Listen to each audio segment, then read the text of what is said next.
পুরো পিওর আম আর দুধ, দুধ আছে। আর দেখো কি দারুণ রেডি হয়ে গেল গরমের ঠান্ডাই। মা কি ব্যাপার এত আম আম, জাস্ট একদম জানোই না আজকে আমি সেই রান্না করেছি যখন তখনই এই আমলস্যি বানিয়ে রেখে দিয়েছিলাম যাতে একটু খাই, ব্রেনটাকে ঠান্ডা করতে হবে। কিন্তু বলে রাখতে হবে করে টিভি দেখছিলাম, ওই পুষ্পা জন্যই দেখতে বলিনি, দেখতে ভিতরে খেতাম, লুকিয়ে রেখেছিলাম ফ্রিজের ভেতর, ওই জন্যই পুষ্পা বলিনি। দেখছিলাম খেতাম, কারণ দেখতে ব্রেনটাকে ঠান্ডা করতে হবে, সব কিছুতেই খুঁজে পাওয়া যাচ্ছে না, কেউ পারলো না বার করতে, বুঝলে।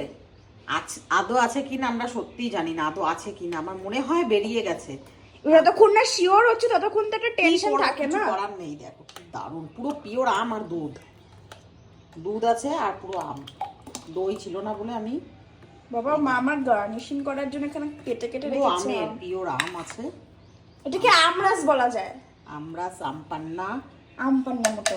যাই হোক, তার সঙ্গে দেখো নিচে আমের স্লাইস উপর থেকে জাস্ট দিয়ে দেবো। এটা কিউব করা আছে না, আম স্লাইস না। এই বেশি আমার কথা বলবি না, যা। তবে কথা আমি এই দেখো আমের কিউবগুলোকে এই যে দিয়ে দিলাম উপর থেকে,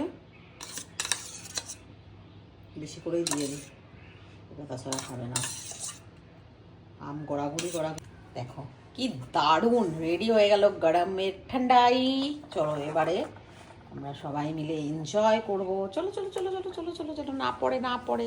দরজা খোল দরজা খোল দরজা খোল দরজা খোল। বাবুর গায়ে ফেলে দিও না।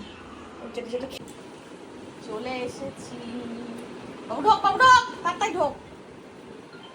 তোরা জানিসই না আমি কখন এত সুন্দর একটা, আমি তো ভাবলাম না এখন।